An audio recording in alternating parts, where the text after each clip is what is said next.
أبها السياحية أبها الدعوية أبها السياحية أبها الدعوية سياحية دعوية حيوية نوعية سياحية دعوية حيوية نوعية خيمة أبها الدعوية تدعوكم كل عشية بمناشطها.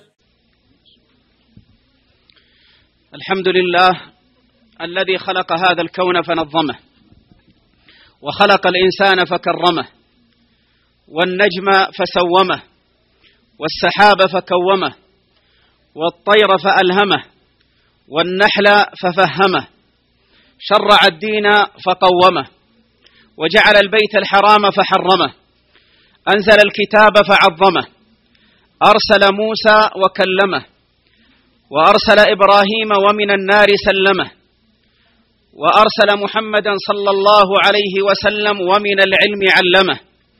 ربي لك الحمد العظيم لذاتك حمدا وليس لواحد إلاك، يا مدرك الأبصار والأبصار لا تدري له ولكنهه إدراكا، يا منبت الأزهار عاطرة الندى، يا مجري الأنهار عاذبة الندى، ما خاب يوما من رجا ودعاك، يا أيها الإنسان مهلا ما الذي بالله جل جلاله أغراك. وأشهد أن لا إله إلا الله وحده لا شريك له، خلق السماوات والأرض من أجل لا إله إلا الله، التي بها نعادي وبها نوالي وعليها نموت وبها نلقى الله الذي يغفر الذنوب ولا يبالي. وأشهد أن سيدنا وحبيبنا وقدوتنا محمد بن عبد الله أبا الزهراء قد جاوزت قدري بمدحك بيد أن لي انتسابا، فما عرف البلاغة ذو بيان إذا لم يتخذك خطابا، مدحت المالكين فزدت قدرا فلما مدحتك جاوزت السحابا. صلى الله وسلم عليه كلما دار في السماء فلك وسبح في الملكوت ملك، وعلى آله وأزواجه الطيبين الطاهرين. أما بعد، فالسلام عليكم ورحمة الله تعالى وبركاته. وأسأل الله عز وجل بأسمائه الحسنى وصفاته العلى أن يرزقني وإياكم علما نافعا وعملا صالحا، وأن يرزقني وإياكم الإخلاص في القول والعمل.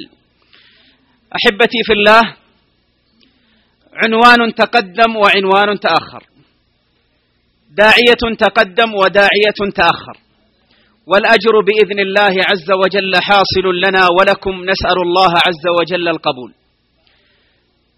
عنوان هذا اللقاء الذي أعلن عنه بأنه سيكون يوم الثلاثاء ما بعد الأسبوع الجاري، فحصل للشيخ ظرف فأتيت محبة لكم وفيكم، أسأل الله عز وجل أن يجمعني وإياكم في جنات النعيم. أما عنوان هذا اللقاء فهو متى نفهم الإسلام. إن الزمان قد لاح لللبيب تبدله، وظهر للعاقل تغيره، يبس ضرعه بعد الغزارة، وذبل فرعه بعد النضارة، بشع مذاقه بعد العذوبة، ونحل عوده بعد الرطوبة. في زمن يعج بنتن جيف التساقط، ولكل ساقطة لاقطة، تقدم المتأخرون وتأخر المتقدمون، وصوت الهدهد بحنجرة القمار، تغطرس التمساح بلحم الطاووس، تنفس جنود إبليس، بيع الغالي بالخسيس، وظهر دواء التغريب بداء التفليس، وشيعت جنازة العروس بثوب العريس.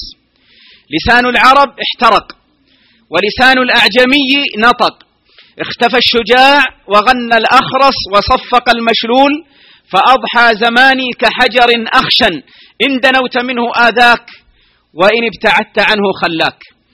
وفي هذه الليلة سأرمي بسهم حروفي في هذه الخيمة المباركة غير لجلاج ولا تمتام. موضوعي معكم في هذا اللقاء كمن يريد أن يجمع لكم العلم في قرطاس والبحر في كاس، وهيهات هيهات. لكن لعلي أسوق هذا اللقاء بمجداف التوازن في تيار التنازع. غايتي في ذلك إن أريد إلا الإصلاح ما استطعت، وما توفيقي إلا بالله. ربي هب لي هدى وأطلق لساني وأنر خاطري وثبت جناني، كن معيني إن أعجزتني القوافي ونصيري في ساميات المعاني، أنت قصدي وغايتي ومرادي مالك الملك مبدع الأكوان، نوح الحمام على الغصون شجاني ورأى العذول صبابتي فبكاني، إن الحمام ينوح من ألم النوى وأنا أنوح مخافة الرحمن. متى نفهم الإسلام؟ ألم نفهمه ونحن قد عشنا في دائرة الإسلام؟ ألم نفهمه وقد صلينا وصمنا وتعبدنا الله تبارك وتعالى؟ ما أجمل أن تطوف العقول حول بيت الصدق والحكمة، أن تخرج الكلمات من قلب صادق فتستقر في قلوب واعية وآذان صاغية، سيما في هذا الزمن الذي أصبح قرية كونية الكل يبحث عن نجم الحقيقة حتى تكون له حاديا وساريا، ويكون فيها الإنسان كطائر القرلة، إن رأى خيرا تدلى وإن رأى شرا تولى. الإسلام دين شامل، دين كامل. الله تبارك وتعالى قال: اليوم أكملت لكم دينكم وأتممت عليكم نعمتي ورضيت لكم الإسلام دينا. ربنا جل وعز يقول: ومن يبتغي غير الإسلام دينا فلن يقبل منه. هذا الدين للجميع، هذا الدين ليس له متحدث رسمي وليس له ممثل رسمي، كل مسلم على وجه هذه البسيطة يمثل نفسه لا يمثل الإسلام، إنما كان الممثل الوحيد لهذا الدين وللإسلام كان رسولنا صلى الله عليه وآله وسلم، رسول قد خلت من قبله الرسل. الله تبارك وتعالى قال: وما أرسلناك إلا رحمة للعالمين. نجد أن الله تبارك وتعالى حذر من تقديس الأشخاص، وألا تتجه الأنظار إلى شخص من الأشخاص بأن يكون هو ذلك المقدس، وبأن يكون هو الدائرة التي يأخذ منها المسلمون دينهم وأحكامهم، إنما كان ذاك الرجل هو رسول الله صلى الله عليه وآله وسلم. أن الله تبارك وتعالى قال لمحمد صلى الله عليه وآله وسلم: اتبع ملة إبراهيم حنيفا. ما قال اتبع إبراهيم، قال اتبع ملة إبراهيم. الشخص يعتريه نقص، الشخص يموت، الشخص يعتريه عيب، يعتريه ضعف، فلذلك قال الله تبارك وتعالى عند وفاة الرسول صلى الله عليه وآله وسلم الذي كان متحدثا رسميا وناقلا حصريا للإسلام، قال: وما محمد إلا رسول قد خلت من قبله الرسل أفإن مات أو قتل انقلبتم على أعقابكم ومن ينقلب على عقبيه فلن يضر الله شيئا، لن يضر الله شيئا. وقال سبحانه: فبهداهم اقتده. ولهذا أحبتي في الله، نحن مطلوبون في هذا الزمن الذي عج فيه الإعلام وتصادمت فيه الأهواء وبدأت الحرب الشرسة على هذا الدين، لا بد أن نستصفي هذا الدين، أن نأخذ هذا الدين كما هو، لا نزيد عليه ولا ننقص، أن نأخذ الدين كما هو، أن نأخذه من مصادره، حتى لا نكون مشوهين للإسلام، حتى لا نكون جهلا منا مشوهين لهذا الدين. لهذا يوجد عيبان خطيران بين المسلمين، هذان العيبان ربما يدخل الأعداء من خلالهما لما يريدون من خلال تنقيصهم وحربهم لهذا الدين. العيبان هما تقسيم المجتمع والتعميم في الأحكام. اليوم نلاحظ أن كثيرا من الناس يصنفون هذا المجتمع، يصنفون المسلمين، فهناك وجدت أحزاب، هناك وجدت جماعات، هناك وجد يقول هناك أناس ملتزمون وهناك أناس غير ملتزمين، فينظر إلى الملتزمين على أنهم يمثلون دائرة الإسلام، فعندما أخطأ المسلمون في هذا العيب وفي هذه النظرة تلتها نظرة أخرى وعيب آخر، وهو التعميم في الأحكام. فقد تجد ملتزما يخطئ، فتسمع من الناس يقولون الملتزمون كلهم أخطأوا. إماما يخطئ فيقولون هؤلاء الأئمة يخطئون. خطيب فيعممون الأحكام على الخطباء، يعممون الأحكام على الملتزمين، يعممون الأحكام على المتدينين، وهكذا جهلا منهم. يعني لا يوجد ملتزم إلا ويخطئ، لا يوجد متدين إلا وله أخطاء. فعندما رأينا أن الملتزمين هم الذين يمثلون الإسلام بدأ التعميم. أنا سأضرب لك بعض الأمثلة. مثلا ملتزم صاحب لحية كثة وثوب قصير أخلف موعدا من المواعيد كما هو حالنا جميعا، أو أخطأ، وهذا معتبر وكل إنسان يخطئ. فماذا يقول الناس؟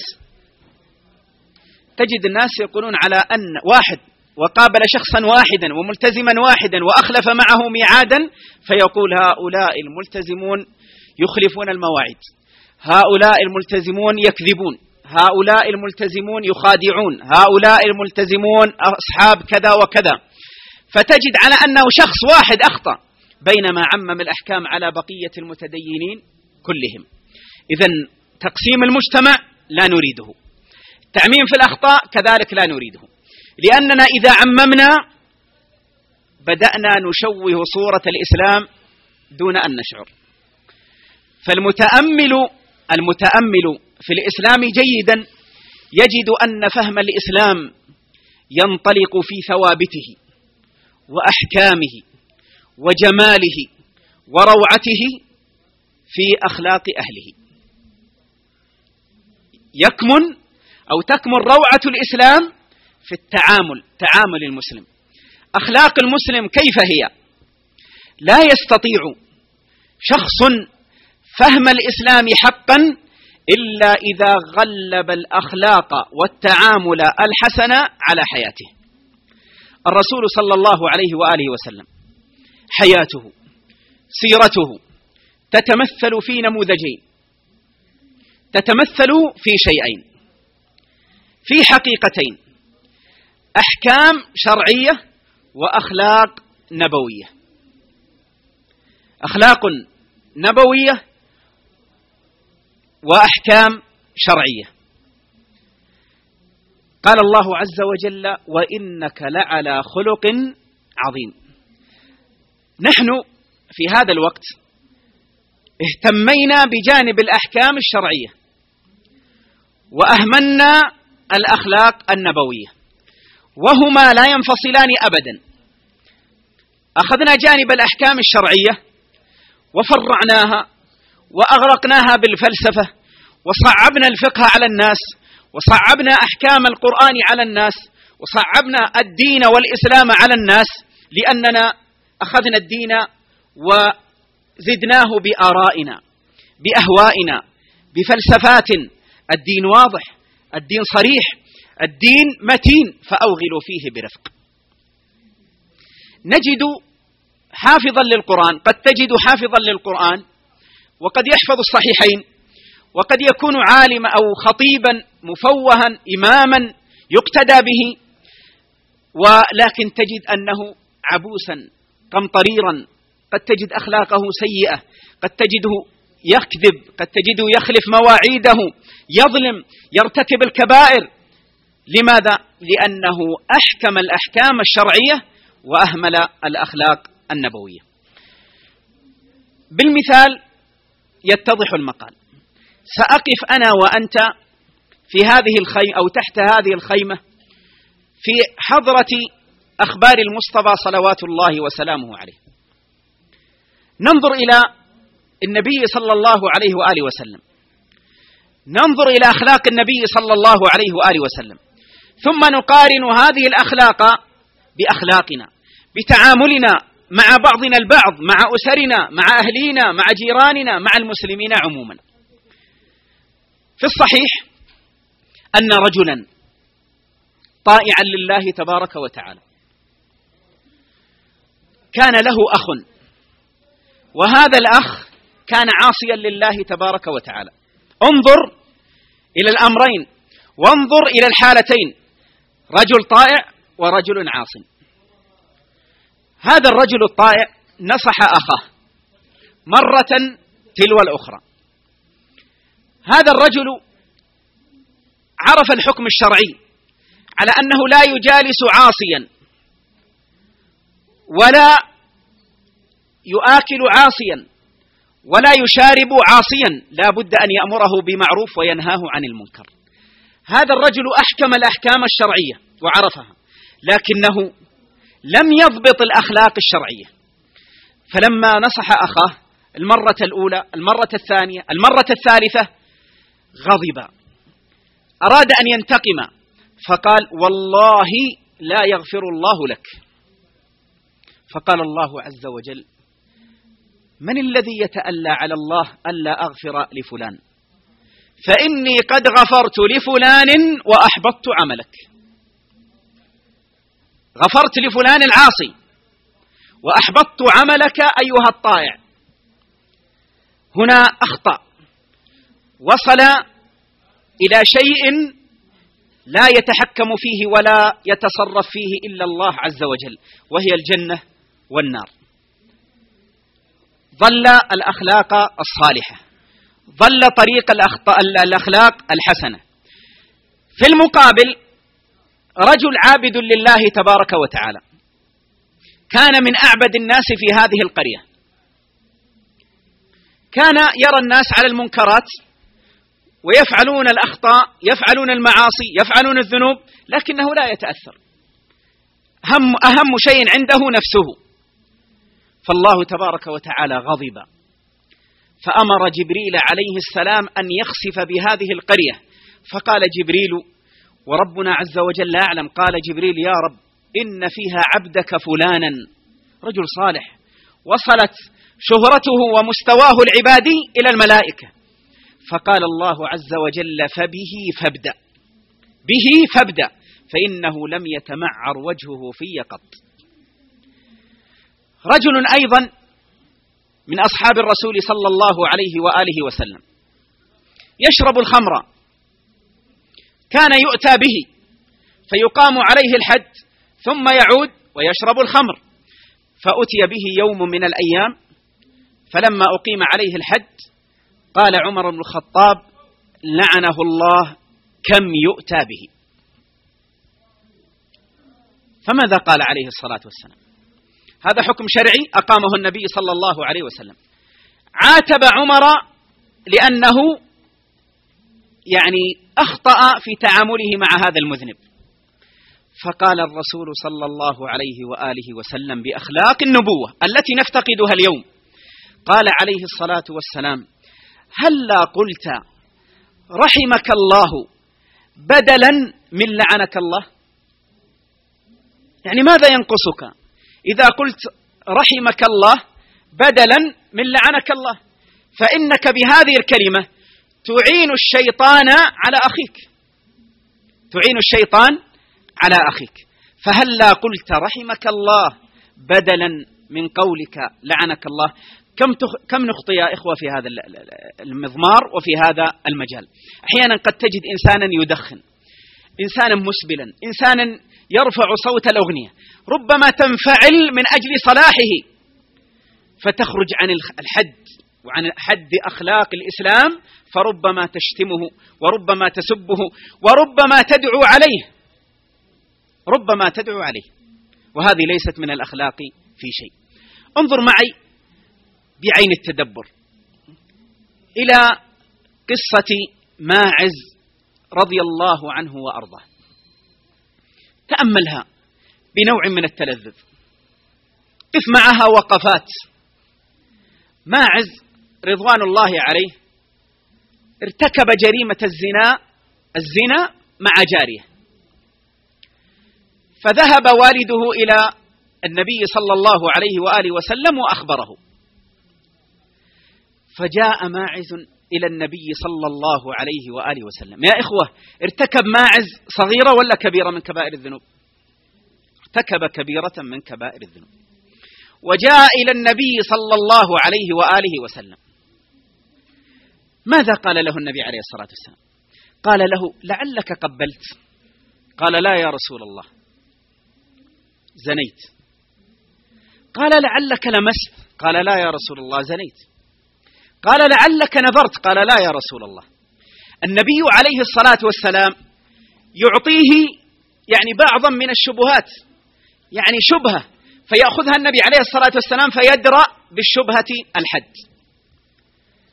يعلمه لعل أن يقول كلمة، وماعز يقول: لا يا رسول الله، فعلت. وأقر ماعز رضي الله عنه وأرضاه. النبي عليه الصلاة والسلام أمر بأن يقام عليه الحد. لما أقيم عليه الحد وجد ماعز مس الحجارة، وجد الألم، وجد ألم هذه الحجارة، ففر ماعز، فر. فلحقه بعض الصحابة، فلقيه عبد الله بن أنيس، فأخذ وظيف بعير، يعني ساق بعير أو يعني إبل أو خيل أو فرس، فقام أخذ هذا الوظيف ورمى ماعزا فأصابه فقتله. فجاء عبد الله بن أنيس إلى النبي صلى الله عليه وآله وسلم وأخبره بالقصة وأخبره بقتله، فقال عليه الصلاة والسلام: هلا تركته يتوب فيتوب الله عليه؟ لماذا ضربته؟ لماذا لحقته؟ يقول للصحابة: لماذا لحقتموه؟ ويقول لعبد الله: هلا تركتموه يتوب فيتوب الله عليه؟ لأن في الفقه أن الإقرار الآن لو أقر إنسان بجريمة، ارتكاب قتل، بجريمة يقام أو منكر يقام عليه أو ذنب يقام عليه حد، ثم تراجع فيسقط عنه، تراجعه يسقط عنه الإقرار، لأن تراجعه شبهة، وفي الأحكام إذا جاءت الشبهة فإن الحكم يتخلف. فهكذا أراد النبي عليه الصلاة والسلام. إذن النبي عليه الصلاة والسلام ليس مراده أن يقام المنكر ثم يقام عليه الحد، مراد النبي عليه الصلاة والسلام مراعاة أحوال المجتمع، بأن العاصي إذا عصى الله تبارك وتعالى وهو مستور فبينه وبين الله عز وجل، فإذا عمل المنكر فظهر للناس فإنه يغير ويقام عليه الحد. لكن الأولى إذا فعل الإنسان منكرا فعليه أن يتوب، فالله عز وجل يقبل التوبة عن عباده ويعفو عن كثير. فأعظم ما نواجهه هذه الأيام والذي يمنعنا عن الفهم الحقيقي للإسلام أمران وخطران يتلاعب بهما الإعلام، يتلاعب بهما أعداء الإسلام، خطران أرجو أن يكون في ذهن كل مسلم ومسلمة. هذان الخطران التلاعب بالمصطلحات، التلاعب بالمصطلحات. هذا الوقت وهذا الزمن حرب المصطلحات. الخطر الثاني اختلاف العقليات، اختلاف العقليات. ربما إنسان يحاول تنزيل الإسلام على أهوائه وعلى مراده، وهذا خطأ. فإذا عندنا حربان وخطران يداهمان الإسلام، وهذا هو الحرب الإعلامية على الإسلام من هذين الطريقين. الطريق الأول التلاعب بالمصطلحات. تلاعب بالمصطلحات، أغلب من يستخدم هذه المصطلحات هم المسلمون أنفسهم. يأتيك أخي الحبيب رجل جالس في مجلس يعلوه وقار، يعلوه سيم الصالحين، وإذا به يتكلم عن العلماء، يتكلم عن الدعاة وطلبة العلم، أئمة المساجد، ويبدأ يتكلم منفعلا ويغتاب العلماء وربما كبار العلماء بحجة ماذا؟ بمصطلح الغيرة على دين الله.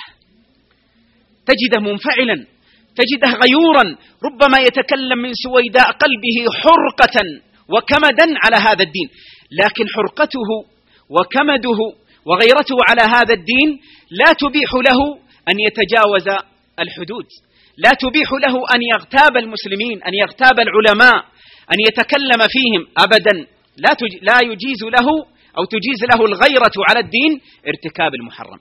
أيضا يأتيك إنسان يفجر، يكفر، يقتل، عنف بمسمى ومصطلح ماذا؟ الجهاد في سبيل الله، وهذا خطأ. يأتيك أيضا إنسان يميع الدين، يتنازل عن الثوابت والمبادئ ويميع فعلا ثوابت الدين وثوابت الإسلام، وربما خلخل العقيدة عند الناس بمسمى مسايرة العصر، بمسمى الوسطية، بمسمى الضغوط الواقعية على الإسلام. وليس مطلوبا منك أن تسير الإسلام على أهواء الأعداء، لا، أن تبين الإسلام كما هو للمسلمين ولغير المسلمين. فإذا هذه المصطلحات يعني لعب فيها كثير من الناس. أحيانا قد يرتكب الإنسان محظورا ومحرما ومنكرا بحجة أن نكون يعني نمسلم الإسلام، أن نجعل الإسلام مرغوبا عند الآخرين. ليس شرطا أن نجعل كل من على وجه هذه البسيطة يدخل في دائرة الإسلام، ليس شرطا. الشرط والمطلوب منك أن توضح الإسلام كما هو، كما في كتاب الله وفي سنة رسول الله صلى الله عليه وسلم. ومن اهتدى فحيهلا، ومن لم يهتدي فربك عز وجل هو الذي يقلب القلوب والأبصار. فإذا نحذر من هذين الخطرين. ينبغي لنا أن نفهم الإسلام أيضا على أن العمل والطاعات ليست بكثرتها وإنما بإتقانها، وهذه نقطة جديرة بالاهتمام. لا يكون في عقل الإنسان كثرة الأعمال هي المطلوبة وأن يعملها كيفما اتفق. ينبغي ويجب علينا أن نعرف أن المطلوب في هذه العبادات إحسانها وليس كثرتها. فالمسلمون اليوم اهتموا بالكم ولم يهتموا بالكيف. رجل، وأنتم تعرفون وتعلمون هذه القصة، رجل من أصحاب رسول الله صلى الله عليه وآله وسلم، كان الصحابة جالسين مع النبي صلى الله عليه وآله وسلم، وإذا بالنبي عليه الصلاة والسلام في الحلقة يقول: سيدخل عليكم رجل من هذا الباب من أهل الجنة. كلهم اشرأبت أعناقهم، نظروا إلى هذا الباب، من هو ذلك الرجل الموفق الذي يدخل وهو من أهل الجنة؟ فإذا برجل صاحب لحية كثة تقطر ماء من أثر الوضوء، وقد وضع حذاءه تحت إبطه، ثم دخل المسجد. فجاء اليوم الآخر يقول: يدخل عليكم رجل من أهل الجنة من هذا الباب، وإذا به ذلكم الرجل. يوم الثالث إذا به ذلكم الرجل. الصحابة يتسابقون، منافسون على الصالحات وعلى الخيرات رغم أنهم في المضمار نفسه. القصة معروفة. جاءه عبد الله بن عمر قال: لحاني والدي. فالشاهد من هذا الأمر رأى الرجل وإذا به رجل يعني عادي في نظر عبد الله بن عمر، لأن عبد الله بن عمر أفضل عبادة من هذا الرجل. فقال الرجل: والله مثل ما رأيت، هكذا مثل ما رأيت، لا صلاة، لا كثرة صلاة ولا كثرة قيام، إنما إذا جئت على وسادتي أنام لا أحمل في نفسي حسدا أو حقدا أو غلا على أحد من المسلمين. قال بهذه ربما تجد إنسان مصليا، صاحب صف أول، صاحب قراءة، صاحب تلاوة، صاحب إنفاق، لكنه قد يحسد، قد يغل، قد يظلم. فإذا ليس هناك توازن في هذه العبادات. فالمطلوب إحسان العبادة لا كثرة العبادة. الرسول عليه الصلاة والسلام جاءه رجل كما في الصحيح قال: يا رسول الله، زعم رسولك أن الله عز وجل افترض عليك 5 صلوات في اليوم والليلة، وافترض عليك صيام شهر في السنة، وإلى آخر الحديث. قال الرجل: قال والله يا رسول الله لا أزيد ولا أنقص. فقال عليه الصلاة والسلام: أفلح إن صدق. قال: أفلح إن صدق. النبي عليه الصلاة والسلام رأى أن هذا الرجل صادقا، رأى أن هذا الرجل سيحسن في عبادته، بالرغم في نظري ونظرك ونظر المسلمين أنها عبادات قليلة. يقول بكر بن عبد الله المزني يقول: إن أبا بكر رضي الله عنه وأرضاه لم يسبق بكثرة صيام ولا صلاة، ولكن بما وقر في صدره وصدقته جوارحه، الإحسان. لذلك يقول ابن الخلال يقول: أبو بكر سبق الناس في حب الله ورسوله والنصيحة للمسلمين. يقول: كان أبو بكر رضي الله عنه ناصحا للأمة، ناصحا لأصحابه. أيضا انظر معي في جانب آخر إلى امرأة، هذه المرأة من بغايا بني إسرائيل، بغي من بغايا بني إسرائيل، يعني امرأة زانية، امرأة ترتكب المنكر، عرفت واشتهرت بهذا الأمر حتى قال: بغي من بغايا بني إسرائيل. جاءت هذه البغي ومرت في الطريق، وفي أثناء مرورها رأت أكرمكم الله كلبا أنهكه العطش، فأخذت جرموقها أي حذاءها خفها، ثم وضعت فيه ماء. انظر إلى العمل، وضعت فيه ماء ثم قدمته للكلب وسقته، فالله عز وجل اطلع عليها فغفر لها وأدخلها الجنة، غفر لها وأدخلها الجنة. يعني بغي. وانظر إلى العمل، ليس هناك عمل يعني الكثرة المتغلبة على حياتها، قال: بغي من بغايا بني إسرائيل. والعمل الذي قدمته لكلب وليس لآدمي إنسان. في كل كبد رطبة أجر. سقت هذا الكلب بإخلاص، سقت هذا الكلب بإحسان، فرأى الله سبحانه وتعالى مصدر هذا العمل وإذا به من قلب صادق، فغفر لها وأدخلها الجنة. كم من إنسان يصلي الصلوات ال5 طائعا لله لكن في قلبه كبر، فكيف حال هذا الإنسان عندما ينظر الله تبارك وتعالى إلى قلبه وقد نازع الله في ردائه بالرغم أنه يفعل الطاعات. أيضا الرجل، يعني لما تنظر إلى الحديث وتتأمل، رجل يقول النبي عليه الصلاة والسلام كما عند مسلم، يقول: رأيت رجلا يتقلب في بحبوحة الجنة. بالله تخيل وتدبر وتأمل وأطلق لفكرك العنان.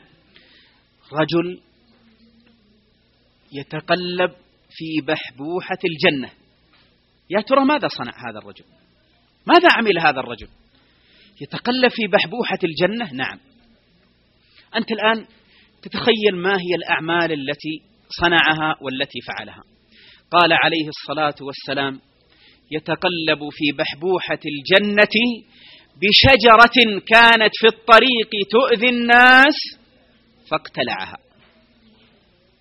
قطع هذه الشجرة من طريق الناس لأنها كانت تؤذيهم، فنظر هذا الرجل إلى الناس، إلى المسلمين، وأن هذه الشجرة ستؤذي المسلمين، فقام مباشرة وقطع هذه الشجرة فأدخله الله تبارك وتعالى الجنة.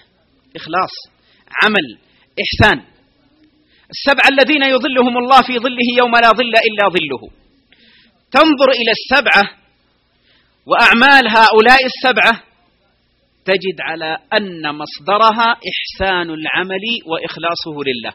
وأن تدرسها وتأملها وراجعها فيما بعد، راجعها جيدا واقرأها وتأمل فيها فعلا، تجد على أن الإخلاص هو القائد والزمام في هذه الأعمال التي استظلوا في ظل الرحمن يوم القيامة. صورة أخرى، انظر إلى رجل كما في الصحيح من حديث سهل بن عبد الله التستري، رجل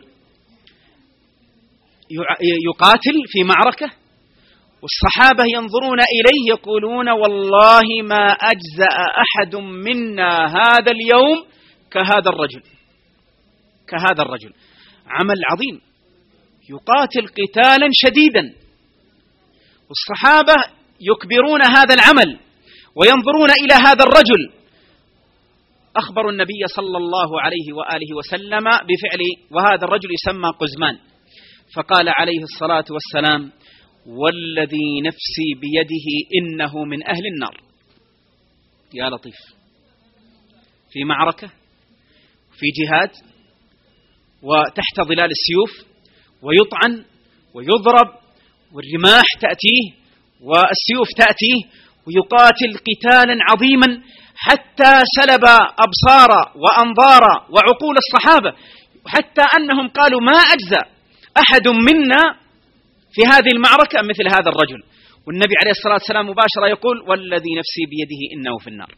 يقول سهل بن عبد الله التستري يقول تتبعت هذا الرجل، كلما أسرع كلما أسرعت، كلما توقف كلما توقفت، كلما مشى مشيت. يقول وبينما هو في أثناء الطريق وآثار الدماء والدماء تنزف، يقول وضع نصل سيفه في الأرض ثم وضع رأس السيف بين ثدييه ثم هوى وقتل نفسه، لأن ما قاتل لله، قاتل من أجل الحمية، بالرغم أنه في نظر الناس يقاتل من أجل الله، لكنه عند الله عز وجل قاتل من أجل الحمية. فرجع سهل بن عبد الله التستري إلى النبي صلى الله عليه وآله وسلم وأخبره، فقال عليه الصلاة والسلام إن الرجل ليعمل بعمل أهل الجنة فيما يبدو للناس وهو من أهل النار، وإن الرجل ليعمل بعمل أهل النار فيما يبدو للناس وهو من أهل الجنة. إذن ينبغي لنا في أعمالنا العبادية، معاملاتنا، أحوالنا كلها أن نستصحب الإخلاص لله تبارك وتعالى، كذلك أن نحسن العمل لا أن نكثر منه، إذا أكثرنا منه يجب علينا أن نصاحب الإخلاص وأن نصحب الإخلاص، قلة يجب علينا أن نصحب الإخلاص. فإن كان العمل قليلا والإخلاص متواجدا كثر الإخلاص هذا العمل وإن كان قليلا. لو أكثرنا من العبادات والطاعات في الليل والنهار، في اليوم والليلة والليل والنهار والساعة والساعتين والثلاث، لكن لا يوجد إخلاص، سيكون العمل هذا الكثير وباء وهباء منثورا يوم القيامة. إذن متى نريد ومتى نفهم الإسلام؟ إذا جاهدنا على إيجاد الإسلام على أخلاقنا. هذا الأمر يحتاج إلى جهاد. يقول أبو معاذ الرازي يقول جاهد نفسك على 4 أوجه. جاهد نفسك، هذه لابد أن تسجل وأن ينتبه لها المسلم وأن تكون ذا بال. يقول إذا أردت أن تجاهد نفسك على هذا الإسلام فعليك ب4 أمور أو 4 أوجه. الأول القوت من الطعام، القوت من الطعام يعني أن يتقلل الإنسان من الطعام. النبي عليه الصلاة والسلام في بعض الآثار سمع رجلا يتجشأ، فقال النبي عليه الصلاة والسلام يا هذا كف عنا جشاءك فإن أكثركم شبعا في الدنيا أكثركم جوعا يوم القيامة. وكان عليه الصلاة والسلام يأتي يتلوى كما في الحديث، حديث النعمان بن بشير رضي الله عنه عند مسلم، يتلوى من الجوع طوال اليوم ما يجد من الدقل ما يملأ بطنه. الدقل هو التمر الرديء. فالقوت من الطعام تقليل الطعام، والثاني الغمض من المنام، والثالث الحاجة من الكلام، والرابع تحمل الأذى من جميع الأنام. قال فيتولد من الطعام من قلة الطعام موت الشهوات. ويتولد من قلة المنام صفو الإرادات، ويتولد من قلة الكلام السلامة من الآفات، ويتولد من احتمال الأذى البلوغ إلى الغايات، إلى كمال الغايات. إذا صبرت على هذا وتحملت هذا وتحملت في سبيل الله ما يأتيك فإن الله عز وجل يرفع درجاتك. إذن ما أعظم ما يجعل المسلم يتلذذ بهذا الإسلام. حقيقة يا إخوة أنا أقولها بمرارة وأتكلم عن نفسي، حقيقة إلى الآن لم نشعر بلذة الطاعات، لم نشعر بحلاوة الإيمان، لم نشعر بمعنى أننا مسلمون فعلا. إلى هذه اللحظة ما نشعر بها. ولو شعرنا بهذا الإسلام وبحلاوة الإسلام وبلذة هذا الدين يعني لما رأينا ولا نظرنا إلى غيره أبدا، ولما أدخلنا فيه أهواءنا وفلسفاتنا وآراءنا وأهواءنا أبدا. الإسلام واضح وجميل وحسن ولين وهين وعظيم. من دخل هذا الإسلام فهو أغنى الناس بالله عز وجل. إذن كيف نتلذذ بهذا الدين؟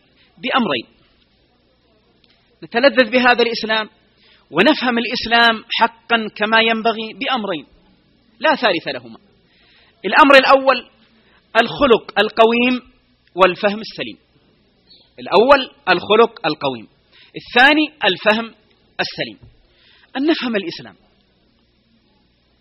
نحن الآن مسلمون، طيب ما أثر الإسلام علينا؟ ما أثر الإسلام على أخلاقنا؟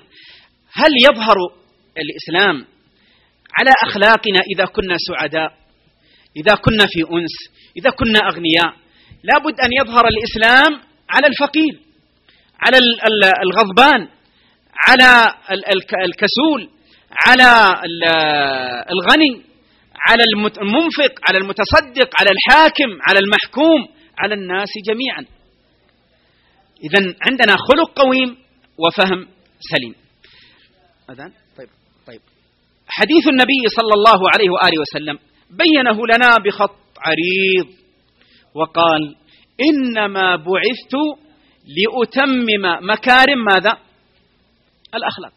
إنما بعثت لأتمم مكارم الأخلاق. وسيأتي الحديث حتى نعرف أخلاق النبي صلى الله عليه وآله وسلم إن شاء الله بعد الأذان. والله أعلم، صلى الله على محمد وعلى آله وصحبه أجمعين.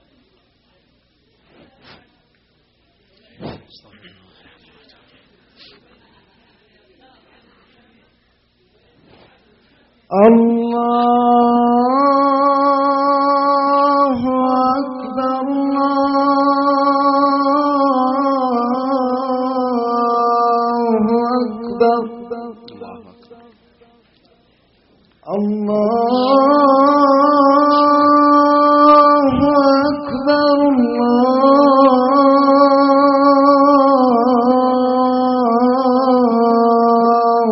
أكبر. أشهد أن لا إله إلا الله.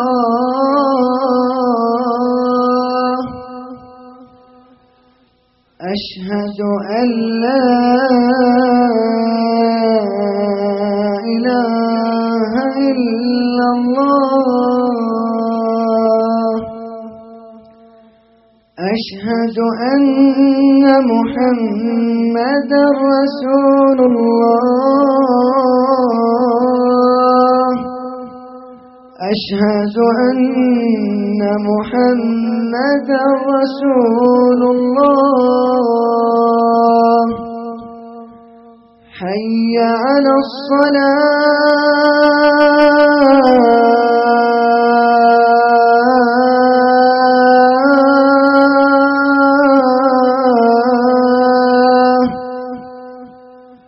حي على الصلاة.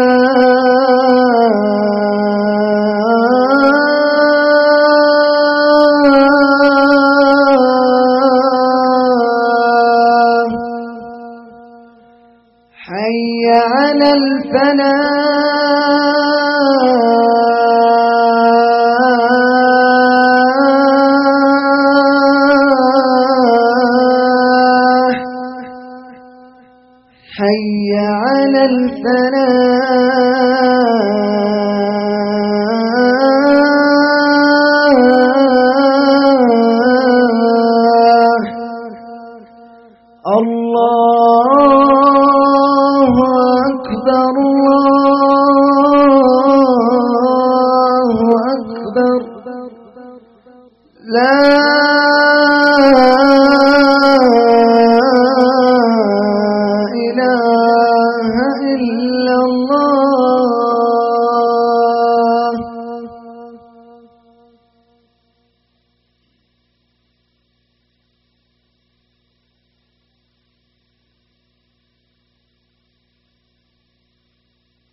الرحمن الرحيم، الصلاة والسلام على أشرف الأنبياء المرسلين سيدنا ونبينا محمد عليه أفضل الصلاة وأزكى التسليم. إذن متى ما أردنا أن نفهم الإسلام حقا كما هو بأمرين: الخلق القويم والفهم السليم. الإيمان والتقوى والقرب من الله تبارك وتعالى والورع والزهد ورفعة الدرجات وتكفير السيئات، كل هذه المتطلبات التي يصبو إليها الإنسان ويسعى إليها لن تتحقق له إلا بكمال الأخلاق. خذها قاعدة أريدك أن تمارس حياتك على هذه القاعدة، سجلها في عقلك وفي سويداء قلبك، وقسها أو قس حياتك على هذه القاعدة. انظر إلى مستوى إيمانك، إذا ارتفع إيمانك بارتفاع أخلاقك، وإذا نقصت أخلاقك بنقص إيمانك. لا يمكن أن يكون الإنسان صاحب إيمان وأن يكون في المقابل صاحب أخلاق سيئة، لا يمكن. وإذا كان صاحب أخلاق سيئة لا يمكن أن يكون إيمانه مرتفعا. الإيمان هو الذي يقودنا إلى الأخلاق، والأخلاق هذه هي نتيجة الإيمان.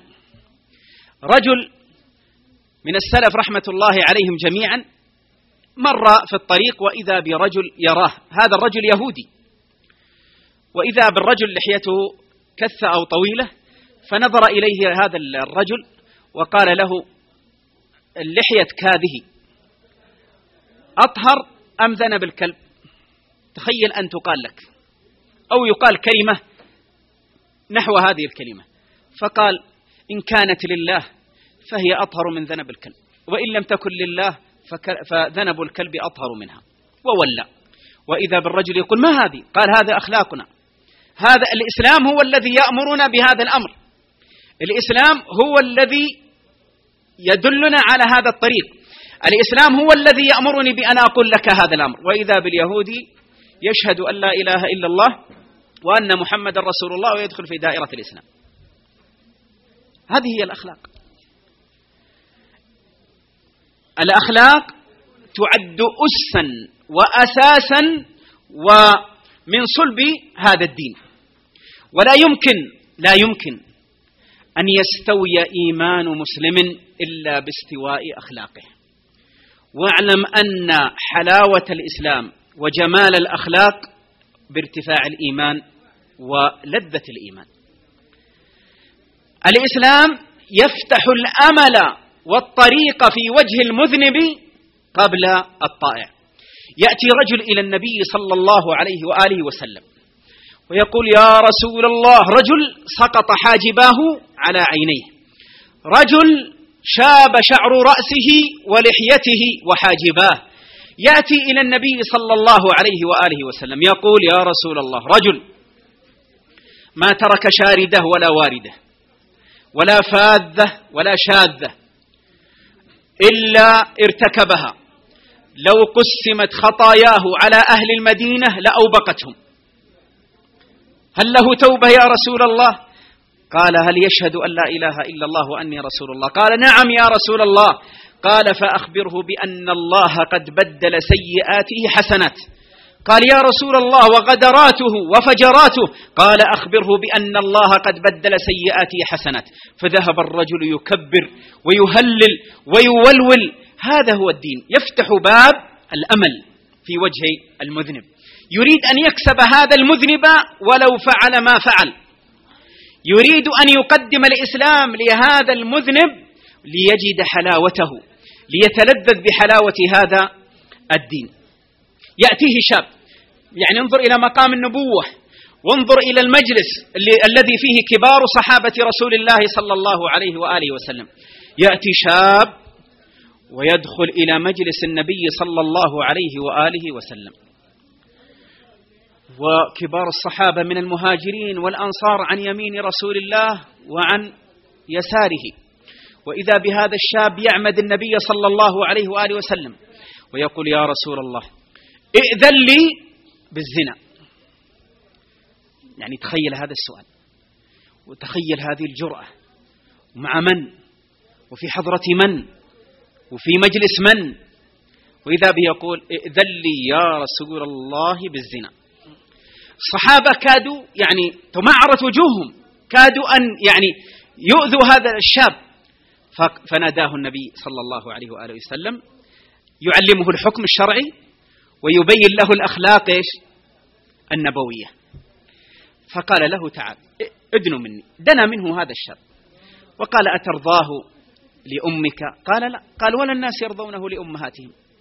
قال أترضاه لابنتك؟ قال لا. قال ولا الناس يرضونه لبناتهم. قال أترضاه لأختك؟ قال لا يا رسول الله. قال ولا الناس يرضونه لأخواتهم. وهكذا حتى وصل قال النبي عليه الصلاة والسلام اللهم حصن فرجه وطهر قلبه واغفر ذنبه. الرجل جاء لماذا؟ ليأذن له النبي صلى الله عليه وآله وسلم في منكر، وخرج هذا الشاب وقد غفر الله ذنبه بدعوة النبي صلى الله عليه وسلم، وقال اللهم اغفر ذنبه وحصن فرجه وطهر قلبه. 3 دعوات تحصل عليها هذا الشاب لما جاء أراد منكرا، لكن بين يدي من؟ بين يدي الرسول صلى الله عليه وآله وسلم. إذن أحبتي في الله، إيمان مرتبط بأخلاق، أخلاق هو الإسلام. إذن متى ما أردنا أن نفهم الإسلام على مراد الله وعلى مراد رسوله صلى الله عليه وآله وسلم، أن نطبق ما جاء في كتاب الله وفي سنة رسول الله صلى الله عليه وآله وسلم في حياتنا. حياتنا هذه هي سلوكنا، هي ما نتعامل به مع أنفسنا، قبل ذلك مع الله ومع الناس، بداية مع الوالدين، العلماء، الناس جميعا. انظر إلى فهم يعني البعض، لا أقول الكل، فهم البعض لما جعل الإسلام بعيدا عن الأخلاق، بعيدا أو جعل الأخلاق بعيدة عن الإسلام. النبي عليه الصلاة والسلام في مجلس من المجالس، وإذا بالصحابة رضوان الله عليهم يثنون على امرأة من النساء ويقولون يا رسول الله امرأة كذا وكذا، كثيرة صيام، كثيرة صدقة، كثيرة صلاة، ولكنها يا رسول الله تؤذي جيرانها بلسانها. انظر إلى ثقل الطاعات التي كانت تفعلها، وانظر إلى الخلل الذي وقعت فيه هذه المرأة. فقال عليه الصلاة والسلام هي بشروها أنها من أهل النار. صلاة، صيام، عبادة حتى اشتهرت بين الصحابة، فقال عليه الصلاة والسلام بشروها بأنها من أهل النار. وتذكر امرأة يعني ليست ذات صيام ولا قيام، لكنها لا تؤذي جيرانها بلسانها، فقال عليه الصلاة والسلام بشروها بأنها من أهل الجنة. إذن يا إخوة سؤال ينبغي لنا في هذا أو من هذا أو هذه القصة. الآن المرأة طاعات كبار، صلاة، صيام، لكنها جعلت الإسلام أو جعلت الأخلاق بعيدة عن الإسلام، فكانت هذه النتيجة. وتلك المرأة لم تكن صاحبة عبادة كثيرة وعظيمة، لكنها كانت صاحبة أخلاق، فأيهما رجح؟ الأخلاق، لأن الإسلام هو الأخلاق. إذن خلق قويم وفهم ماذا؟ سليم، حتى نفهم الإسلام كما ينبغي. طيب نأتي بمثال آخر أو حديث يبين هذا الأمر. يقول النبي صلى الله عليه وآله وسلم 3 عند مسلم، 3 من كن فيه فهو منافق. 3 من كن فيه فهو منافق وإن صلى وصام واعتمر وقال إني مسلم، وقال إني مسلم. إذا حدث كذب، وإذا وعد أخلف، وإذا اؤتمن خان، وإذا اؤتمن خان. النبي عليه الصلاة والسلام يقول وإن قال إني مسلم هنا وقال وإن قال إني مسلم لكن سيكون منافقا. مسلم نعم، لكنه سيحمل مواصفات وخصال نفاق. إذا حدث كذب، وإذا وعد أخلف، وإذا اؤتمن خان.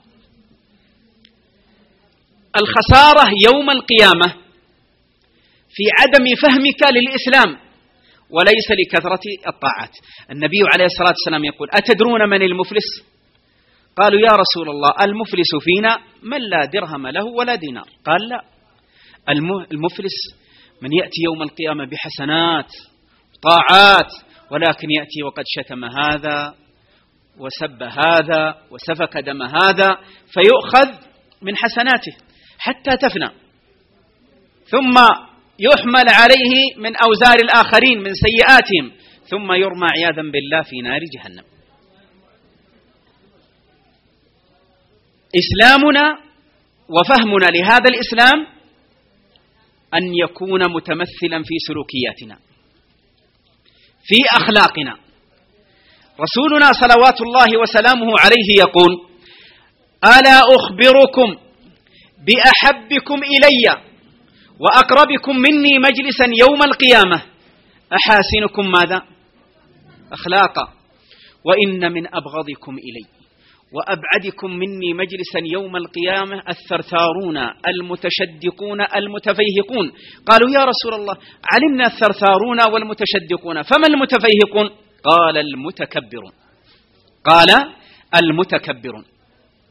الرسول عليه الصلاة والسلام يبين للمسلم لما جاءه رجل قال يا رسول الله أي المسلمين خير؟ ما أفضل المسلمين؟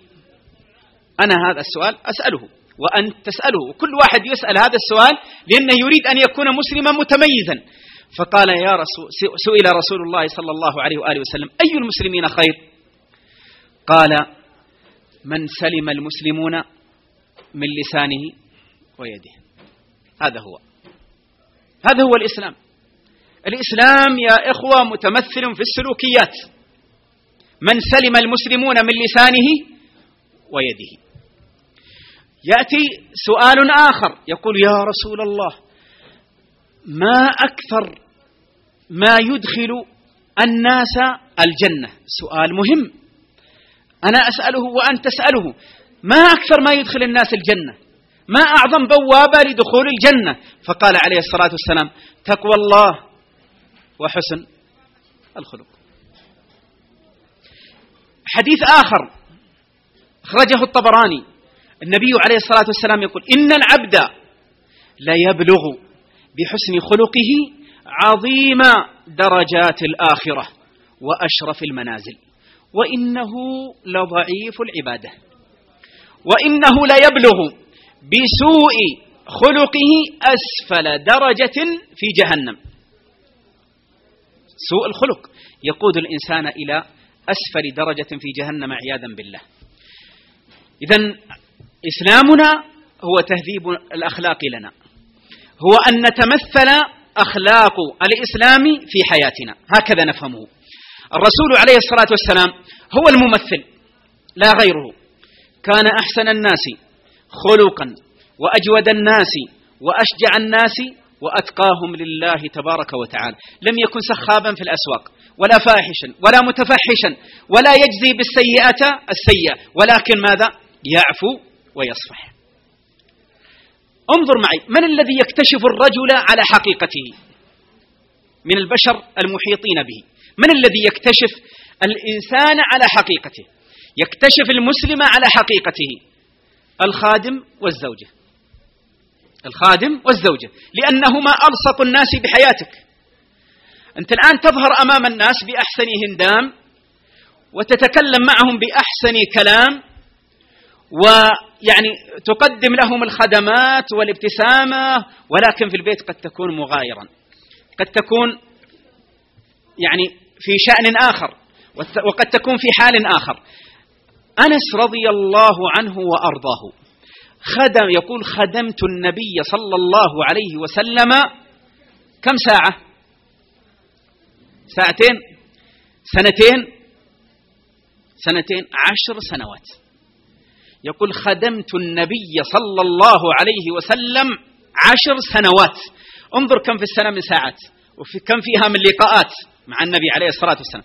يقول ما قال لي أف قط، ولا قال لي شيء لما فعلت كذا وهلا فعلت كذا. أخرجه مسلم. وكان عليه الصلاة والسلام في خدمة أهله. وانظر إلى الأخلاق العظيمة النبوية لما فتح مكة اذهبوا فأنتم الطلقاء. انظر معه مع عائشة رضي الله عنها لما كان في ليلتها رضوان الله عليها أرسلت إحدى زوجاته أظن أنها أم سلمة، أرسلت إلى النبي صلى الله عليه وسلم بطعام، وفي ليلة عائشة فجاءت الجارية أو الخادم بطعام أم سلمة إلى النبي صلى الله عليه وسلم وفي ليلة عائشة، فرأتها عائشة ورأت القصعة طعام، فأخذت القصعة ثم ضربت بها الأرض فانكفأ الطعام وانكسرت القصعة. وأمام مرأى النبي صلى الله عليه وآله وسلم ماذا فعل عليه الصلاة والسلام؟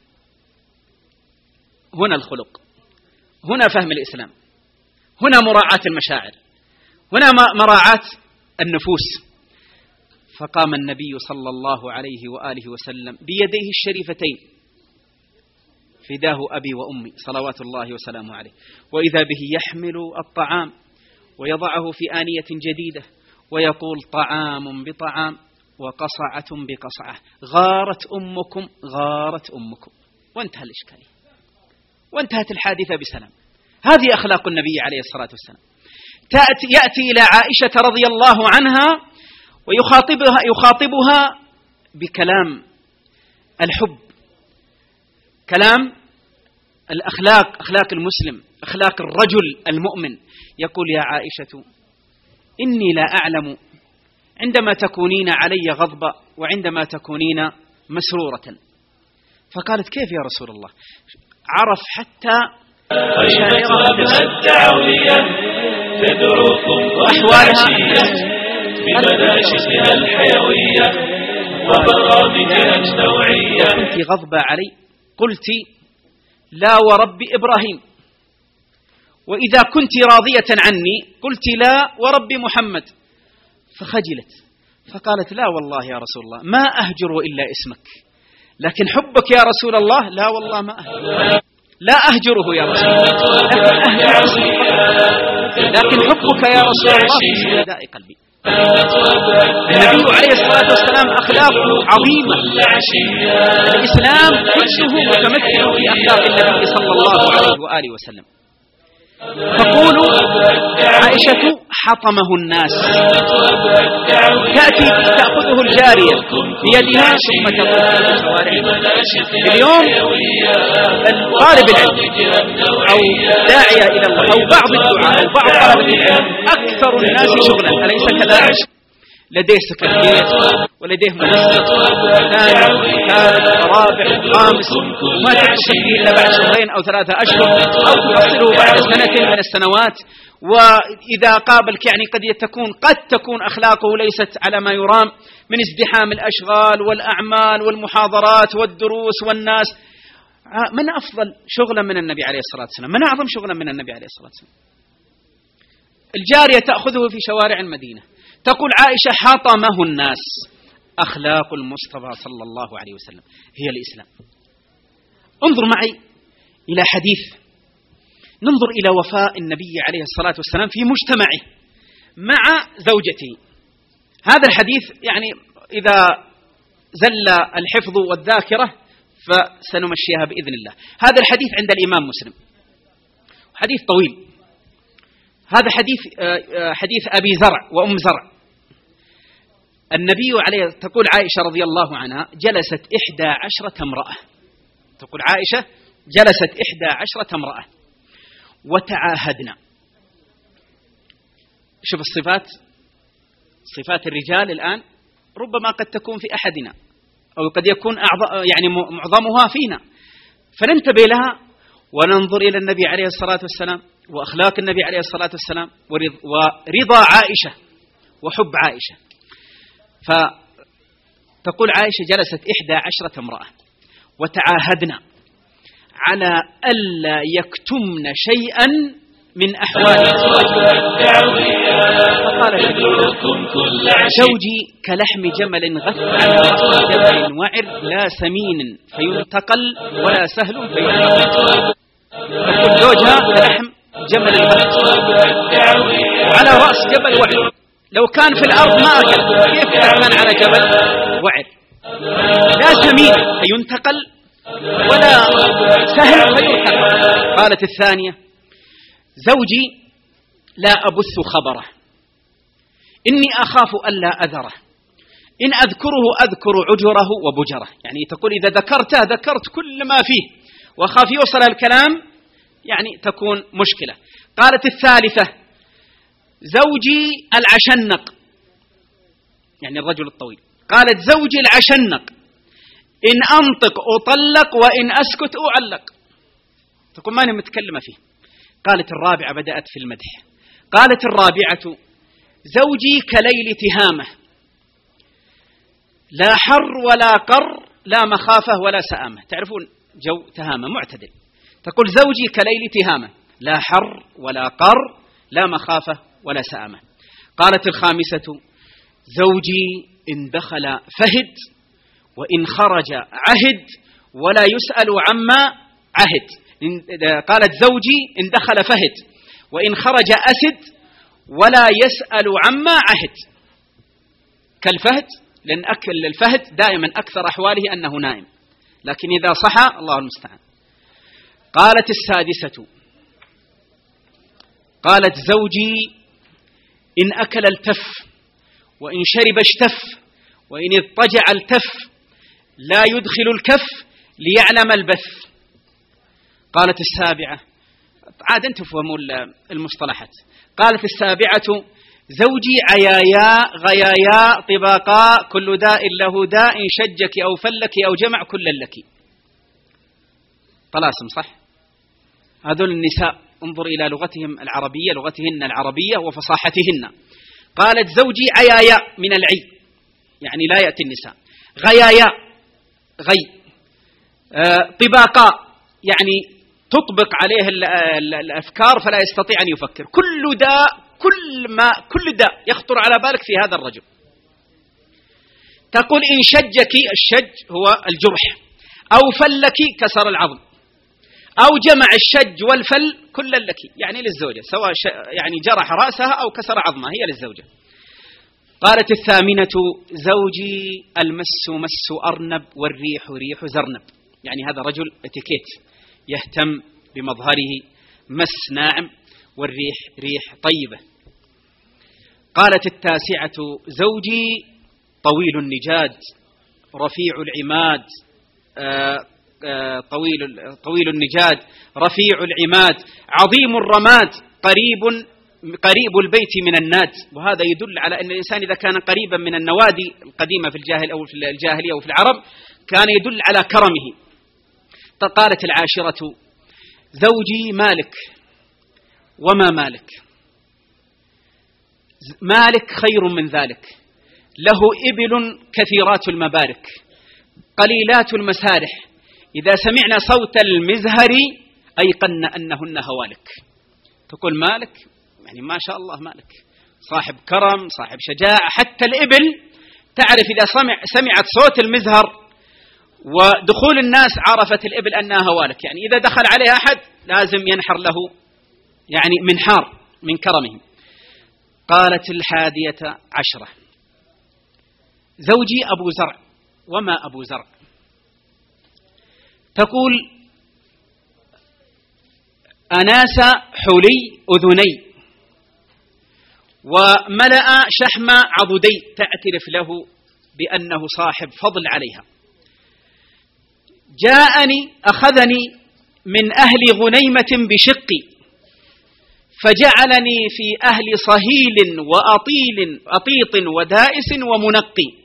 يعني تقول جاءها في أهل غنيمة بشقي يعني في كهف وفي حالة ما يعلم بها إلا الله. فحملها تقول فحملني في أهل صهيل يعني الفرس صوت الفرس، وأطيط صوت الإبل، ودائس كناية عن عندهم مزارع، ومنقي أن عندهم تنقية. قالت إن أقول عنده فلا أقبح، لها مكانتها، وأرقد فأتصبح، وأشرب فأتقمح. أم أبي زرع تتكلم عن عمتها اللي هي أم زوجها. شوف كيف وصلت المحبة وارتقاء وعلو التعامل والمحبة. قالت أم أبي زرع، وما أم أبي زرع؟ عكومها رداح وبيتها فساح. عكومها يعني أوانيها كثيرة، وإذا كانت الأواني كثيرة تدل على أن الضيوف كثر، وأن البيت يعني كناية عن يعني غنى وانبساط. تقول عكومها رداح وبيتها فساح. بنت أبي زرع أو ابن أبي زرع، وما ابن أبي زرع؟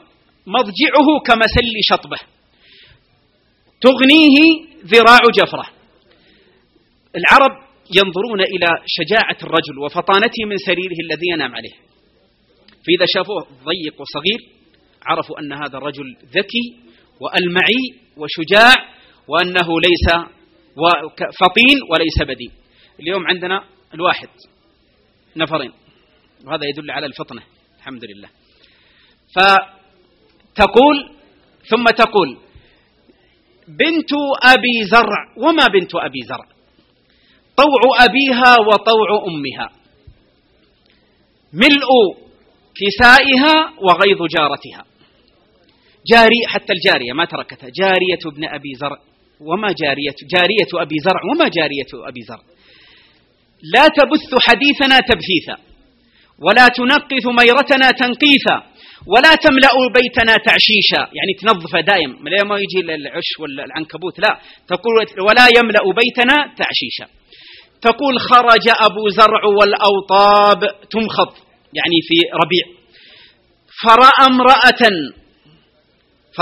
امرأة معها ولدان كالفهدين من تحت خاصرها يلعبان برمانتين، فطلقني ونكحها. طلق أم زرع ونكح هذه المرأة. تقول فنكحت رجلا كان سريا وركب شريا وأخذ خطيا وأراح علي من كل رائحة زوجا، ثم قال يا أم زرع كلي وميري أهلك، يعني كلي ما شئت وخذي ما شئت وأعطي أهلك. ثم تقول ولكن أعطاني وأعطاني فلا يساوي عطاؤه أصغر آنية أبي زرع، مهما أعطاني ومهما قدم لي، بالرغم أنها طلقت لكنه الوفاء، وتركته. ومع ذلك قالت لو أعطاني ما أعطاني الدنيا كلها فلن يبلغ عطاؤه أصغر آنية أبي زرع. والنبي عليه الصلاة والسلام يسمع لعائشة، ورضوان الله على عائشة انظر إلى دقة حفظها، وجاءت به كاملا من جلسة واحدة، وجاءت بالكلام إلى النبي عليه الصلاة والسلام. النبي عليه الصلاة والسلام ماذا سيختار؟ قال عليه الصلاة والسلام يا عائشة كنت لك كأبي زرع لأم أبي زرع. اختار النبي عليه الصلاة والسلام ويطمئن عائشة رضي الله عنها بأن الوفاء باق في قلب النبي صلى الله عليه وسلم لعائشة رضوان الله عليها. الكلام حقيقة متشعب، وكما قلت لكم يعني ذو شجون، وحقيقة لم أملأ يعني قلوبكم وعقولكم كما أريد، ولكن سويعات بسيطة أتيت مستعجلا بهذه الكليمات وبهذه الوريقات بين يدي، لكن أسأل الله عز وجل أن تكون يعني بوابة خير، لأن نفتح قلوبنا وعقولنا للإسلام، أن ندرس الإسلام. يا إخوة لا نقسم المجتمع، هذا ملتزم وهذا غير ملتزم. الملتزم أسلم عليه وأقبله وأحييه وأحبه، غير الملتزم هذا فاسق لا تسلم عليه، لا غلط. كلنا في دائرة واحدة، كلنا في سفينة واحدة، همنا واحد، الله بأن نظهر أخلاقنا في بيوتنا، أن نقلل من العنف، أن نلاحظ أيضا الكتابات التي تكتب عن الإسلام وعن المنتمين إلى الإسلام، أن نراعي أقوالنا، أن نراعي أفعالنا. نحن أيها المسلمون ينظر إلينا نظرة قدوة، نظرة تقدير. ينبغي لنا أن نكون محل هذه القدرة، أن نفهم واقعنا، أن ندرس فقه الواقع. النبي عليه الصلاة والسلام ما قتل المنافق المعلوم وتعرفون أنتم، قال خشية أن يقولوا بأن محمدا يقتل ماذا؟ يقتل أصحابه. اهتم النبي عليه الصلاة والسلام بوسائل الإعلام التي تنقل حاله. فينبغي لنا أن نظهر الدين على جوارحنا، أن نظهر الدين في بيوتنا، في مجتمعاتنا، أن نهتم بهذا الإسلام وأن نفهم الإسلام كما ينبغي. أسأل الله عز وجل بأسمائه الحسنى وصفاته العلى أن يوفق الجميع لكل خير ولكل صلاح، وأسأله سبحانه أن يملأ قلوبنا محبة له وإقبالا عليه وحياء منه وشوقا إلى لقائه، وأسأله سبحانه وتعالى ألا يجعل فينا ولا منا ولا معنا شقيا ولا محروما، وسبحانه وتعالى كما جمعنا في هذا المكان أن يجمعني وإياكم في جنات النعيم. ونسأله سبحانه وتعالى أن يجزي القائمين على هذه الخيمة الدعوية خير الجزاء، وأن يبارك في أوقاتهم وفي أعمالهم وفي أعمارهم، وأن يجزيهم عنا وعن المسلمين خير الجزاء. والله أعلى وأعلم، وصلى الله على محمد وعلى آله وصحبه أجمعين.